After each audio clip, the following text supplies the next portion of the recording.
بسم الله الرحمن الرحيم ياسين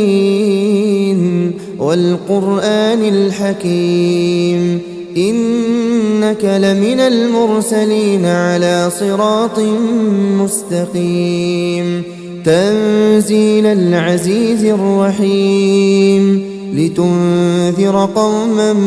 ما أنذر آباؤهم فهم غافلون لقد حق القول على أكثرهم فهم لا يؤمنون إنا جعلنا في أعناقهم أغلالا فهي إلى الأذقان فهم مقمحون وجعلنا من بين أيديهم سدا ومن خلفهم سدا فأغشيناهم فهم لا يبصرون وسواء عليهم أأنذرتهم أم لم تنذرهم لا يؤمنون إنما تنذر من اتبع الذكر وخشي الرحمن بالغيب فبشره بمغفرة وأجر كريم إنا نحن نحيي الموتى ونكتب ما قدموا وآثارهم وكل شيء أحصيناه في إمام مبين واضرب لهم مثلا أصحاب القرية إذ جاءها المرسلون إذ أرسلنا إليهم اثنين فكذبوهما فعززنا بثالث فقالوا إنا إليكم مرسلون قالوا ما أنتم إلا بشر مثلنا وما أنزل الرحمن من شيء إن أنتم إلا تكذبون قالوا ربنا يعلم إنا إليكم لمرسلون وما علينا إلا البلاغ المبين قالوا إنا تطيرنا بكم لئن لم تنتهوا لنرجمنكم وليمسنكم منا عذاب أليم قالوا طائركم معكم أئن ذكرتم بل أنتم قوم مسرفون وجاء من أقصى المدينة رجل يسعى قال يا قوم اتبعوا المرسلين اتبعوا من لا يسألكم أجرا وهم مهتدون وما لي لا أعبد الذي فطرني وإليه ترجعون أأتخذ من دونه آلهة إن يردني الرحمن بضر لا تغن عني شفاعتهم شيئا ولا ينقذون إني إذا لفي ضلال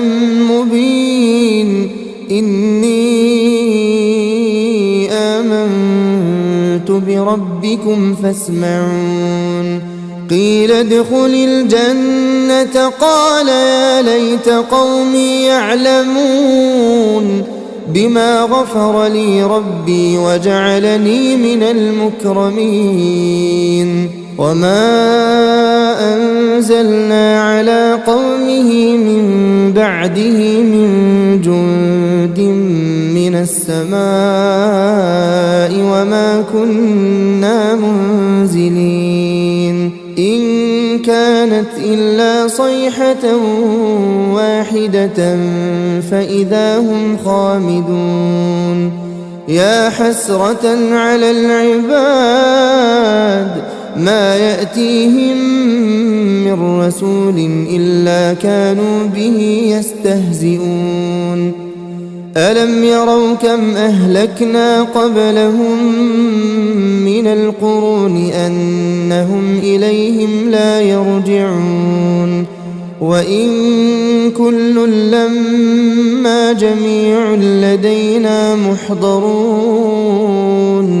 وآية لهم الأرض الميتة أحييناها وأخرجنا منها حبا فمنه يأكلون وجعلنا فيها جنات من نخيل وأعناب وفجرنا فيها من العيون ليأكلوا من ثمره وما عملته أيديهم أفلا يشكرون سبحان الذي خلق الأزواج كلها مما تنبت الأرض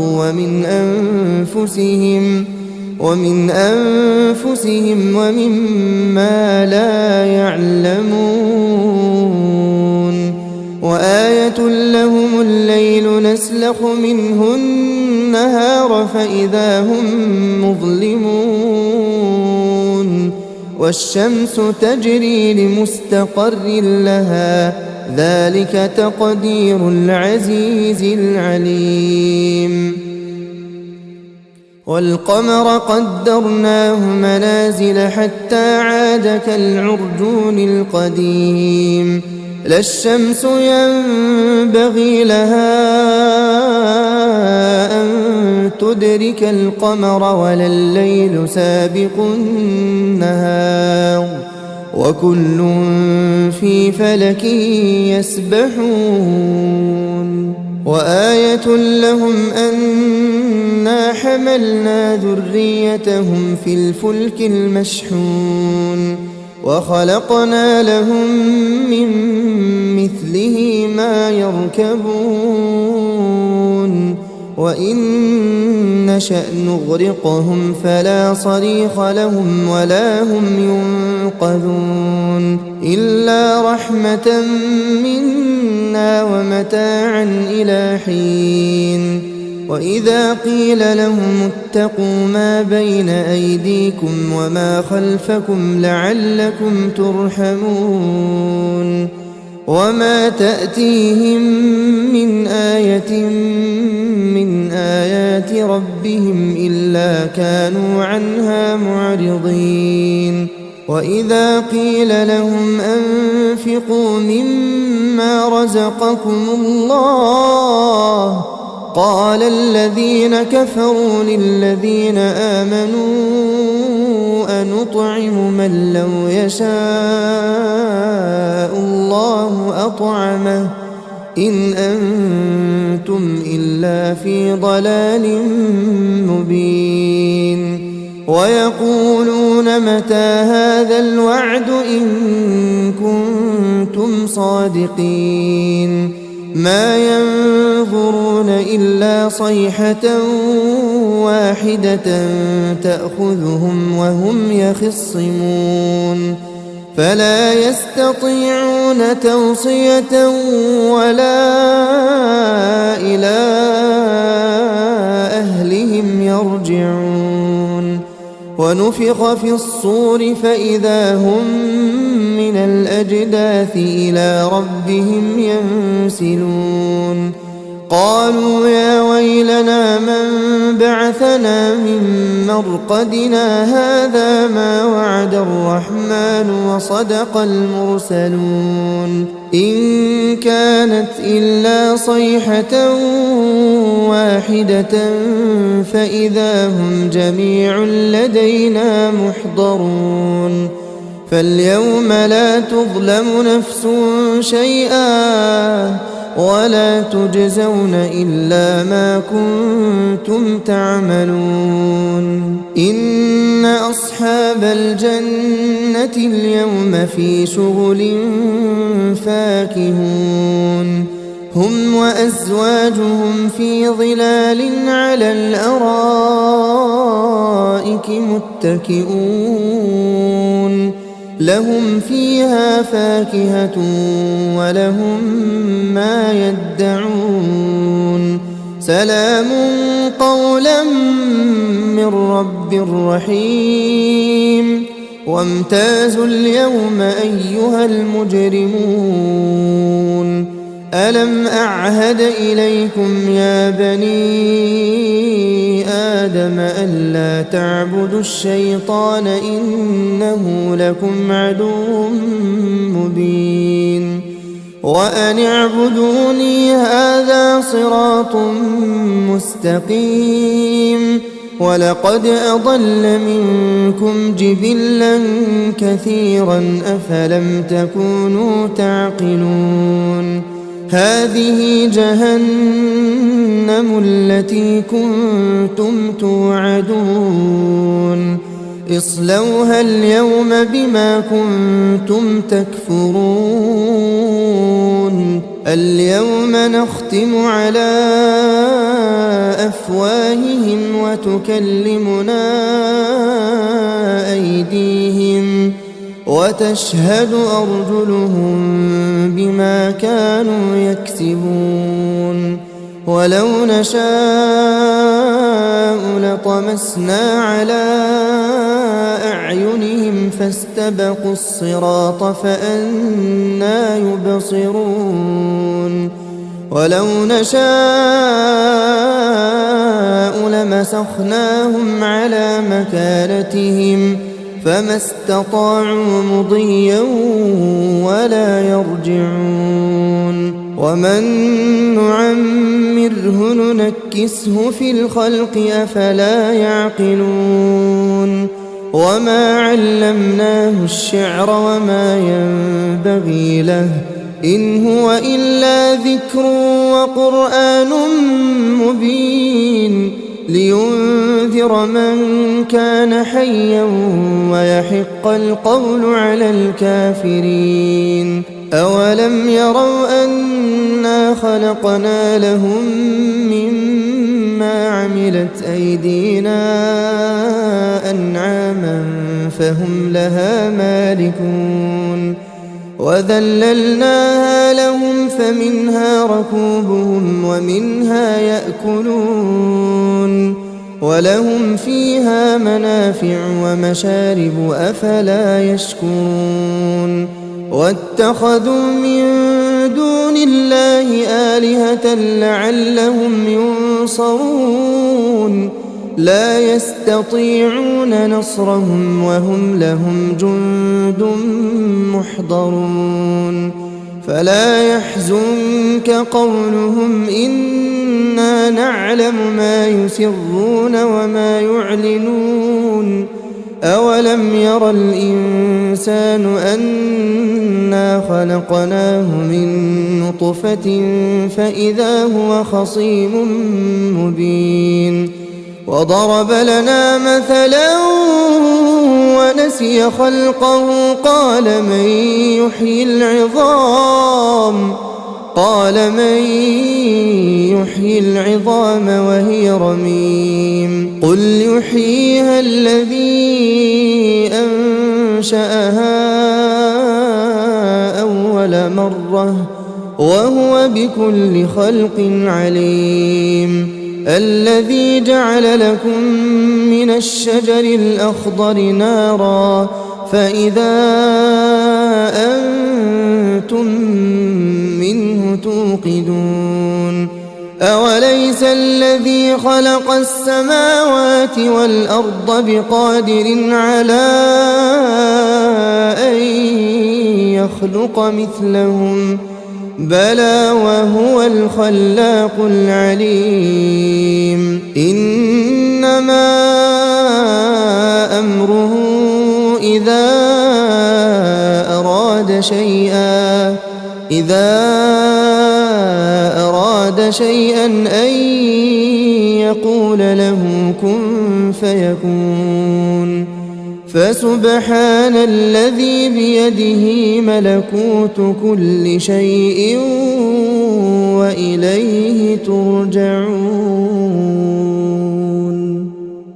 بسم الله الرحمن الرحيم. الرحمن علم القرآن خلق الإنسان علمه البيان الشمس والقمر بحسبان والنجم والشجر يسجدان والسماء رفعها ووضع الميزان ألا تطغوا في الميزان وأقيموا الوزن بالقسط ولا تخسروا الميزان والأرض وضعها للأنام فيها فاكهة والنخل ذات الأكمام والحب ذو العصف والريحان فبأي آلاء ربكما تكذبان خلق الإنسان من صلصال كالفخار وخلق الجان من مارج من نار فبأي آلاء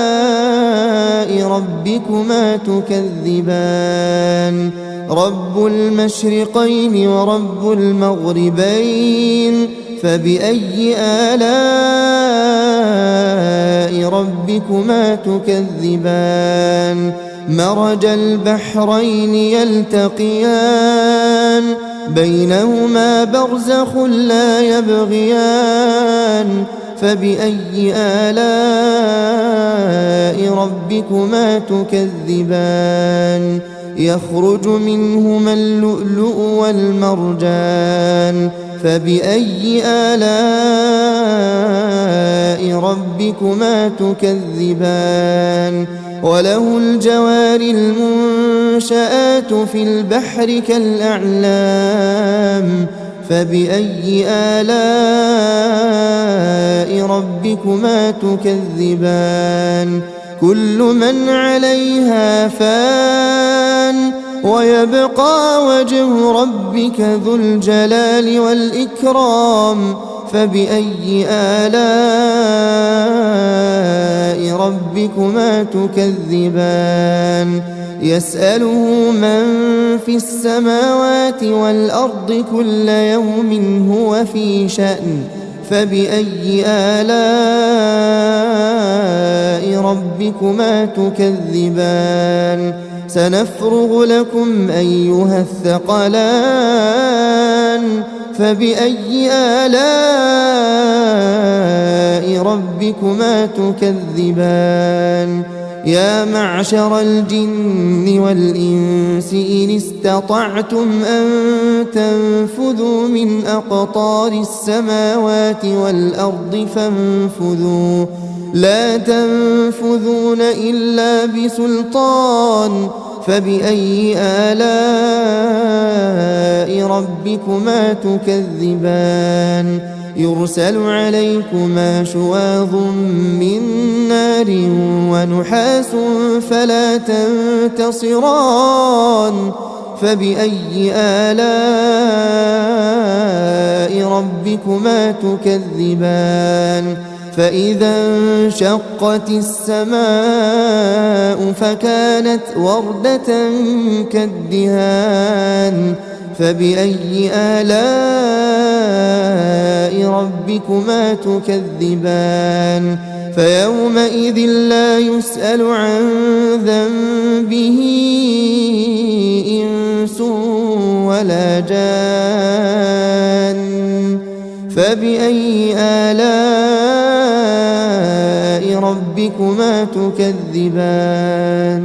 يعرف المجرمون بسيماهم فيؤخذ بالنواصي والأقدام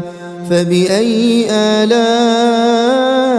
ربكما تكذبان هذه جهنم التي يكذب بها المجرمون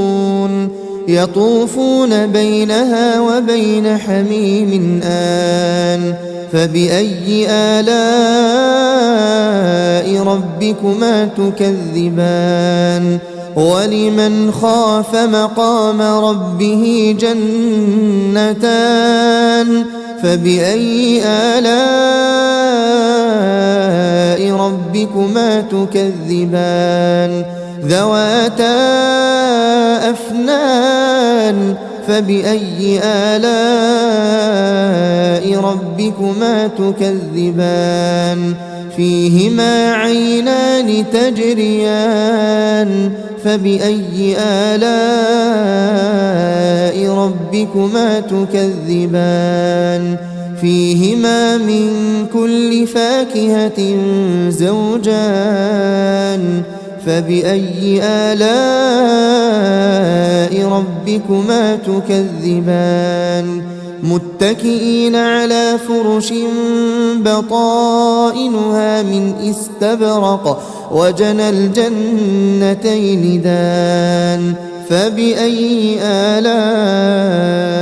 ربكما تكذبان فيهن قاصرات الطرف لم يطمثهن إنس قبلهم ولا جان فبأي آلاء ربكما تكذبان كأنهن الياقوت والمرجان فبأي آلاء ربكما تكذبان هل جزاء الإحسان إلا الإحسان فبأي آلاء ربكما تكذبان ومن دونهما جنتان فبأي آلاء ربكما تكذبان مدهامتان فبأي آلاء ربكما تكذبان فيهما عينان نضاختان فبأي آلاء ربكما تكذبان فيهما فاكهة ونخل ورمان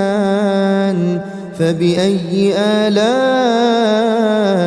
ربكما تكذبان فيهن خيرات حسان فبأي آلاء ربكما تكذبان حور مقصورات في الخيام فبأي آلاء ربكما تكذبان لم يطمثهن إنس قبلهم ولا جان فبأي آلاء ربكما تكذبان متكئين على رفرف خضر وعبقري حسان فبأي آلاء ربكما تكذبان تبارك اسم ربك ذي الجلال والإكرام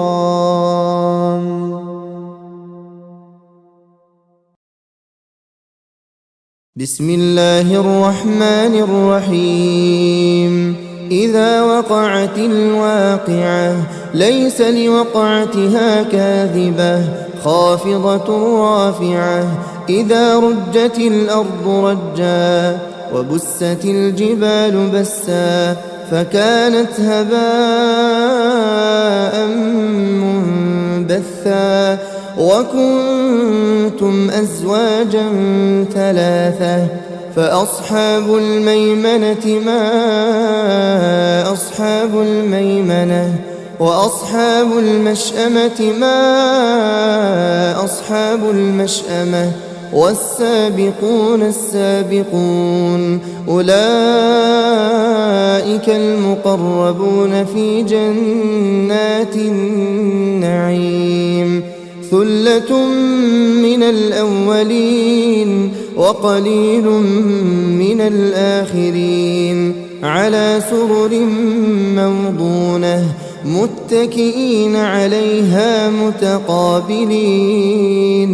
يطوف عليهم ولدان مخلدون بأكواب وأباريق وكأس من معين لا يصدعون عنها ولا ينزفون وفاكهة مما يتخيرون ولحم طير مما يشتهون وحور عين كأمثال اللؤلؤ المكنون جزاء بما كانوا يعملون لا يسمعون فيها لغوا ولا تأثيما إلا قيلا سلاما سلاما وأصحاب اليمين ما أصحاب اليمين في سدر مخضود وطلح منضود وظل ممدود وماء مسكوب وفاكهة كثيرة لا مقطوعة ولا ممنوعة وفرش مرفوعة إنا أنشأناهن إنشاء فجعلناهن أبكارا عربا أترابا لأصحاب اليمين ثلة من الأولين وثلة من الآخرين وأصحاب الشمال ما أصحاب الشمال في سموم وحميم وظل من يحموم لا بارد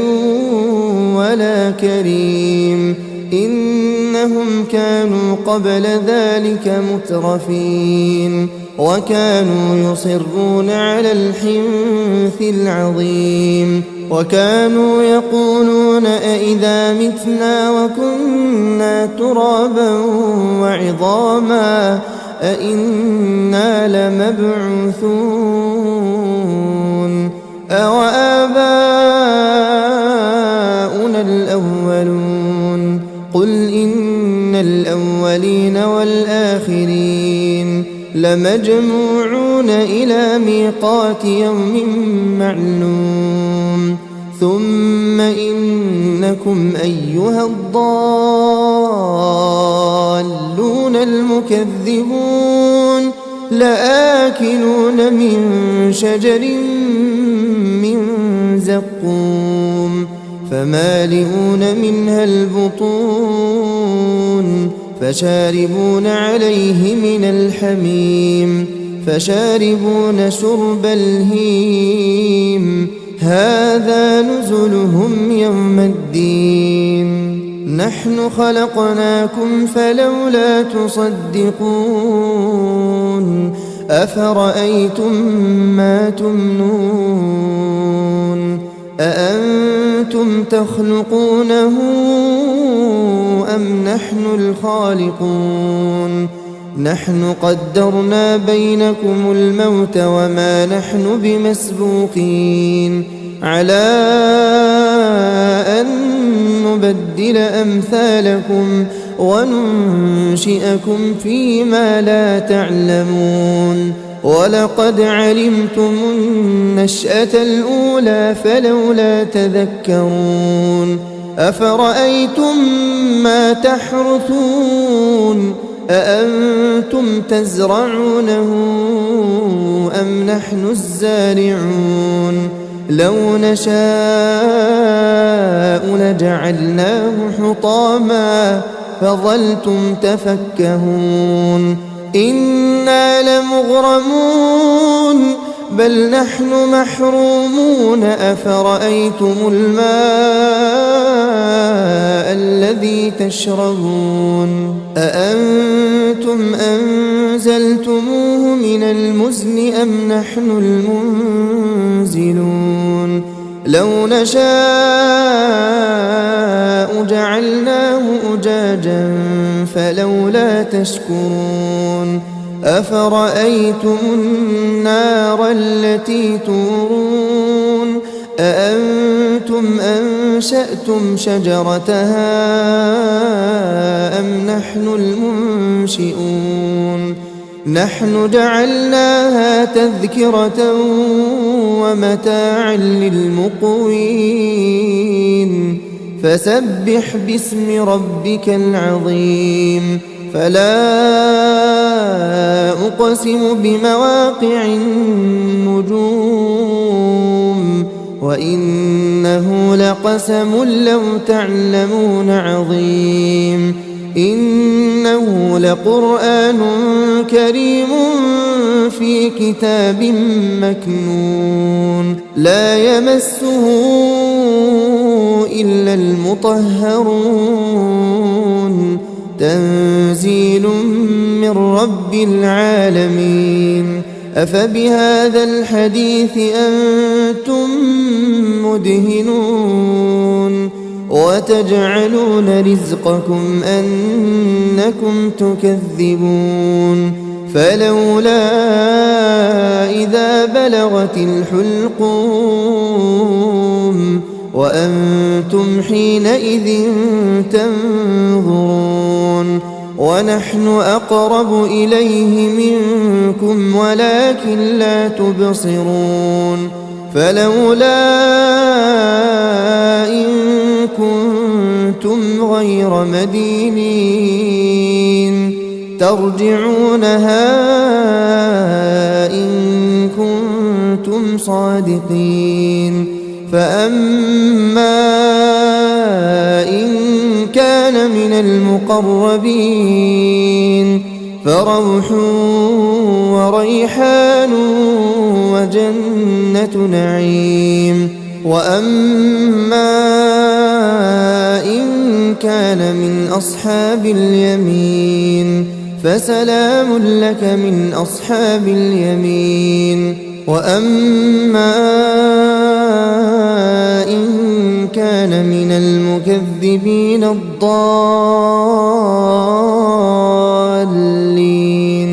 فنزل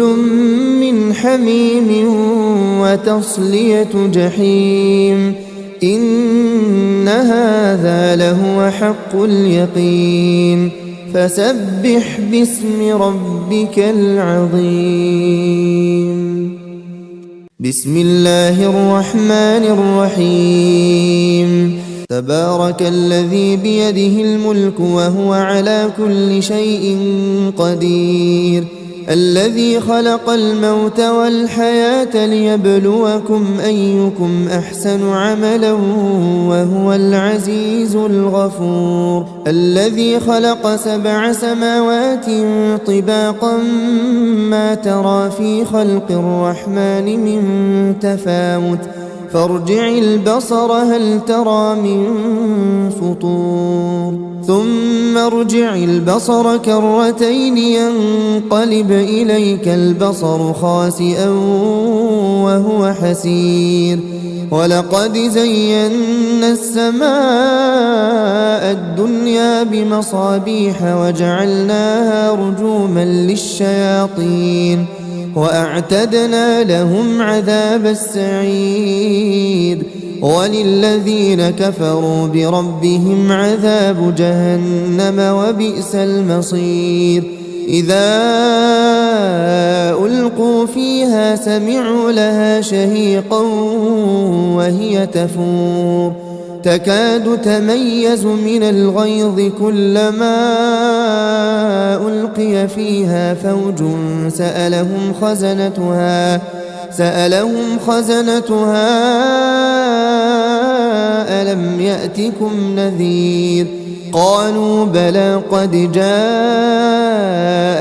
نذير فكذبنا وقلنا ما نزل الله من شيء إن أنتم إلا في ضلال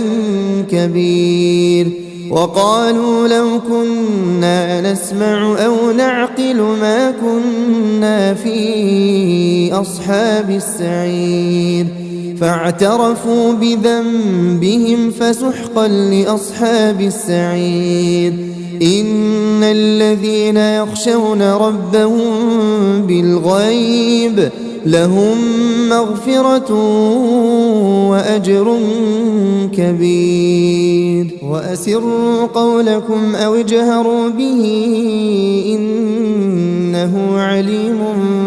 بذات الصدور ألا يعلم من خلق وهو اللطيف الخبير هو الذي جعل لكم الأرض ذلولا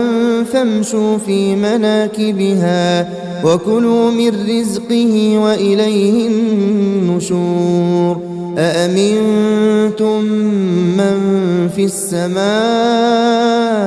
أن يخسف بكم الأرض فإذا هي تمور أم أمنتم من في السماء أن يرسل عليكم حاصبا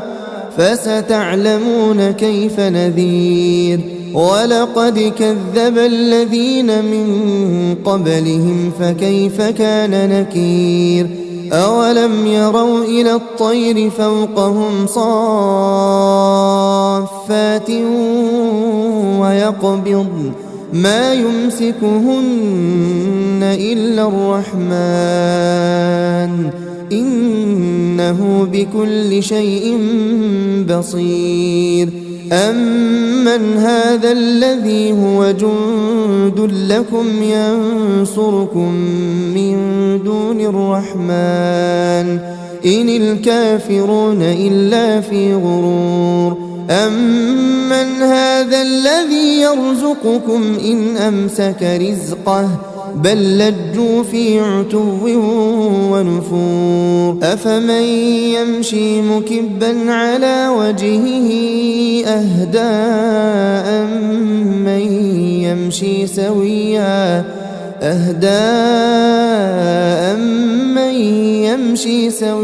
على صراط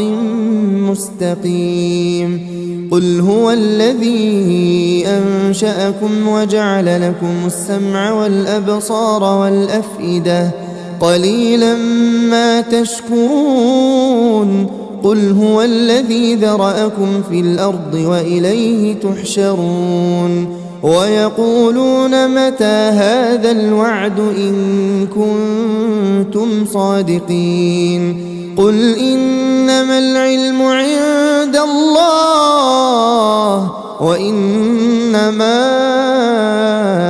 أنا نذير مبين فلما رأوه زلفة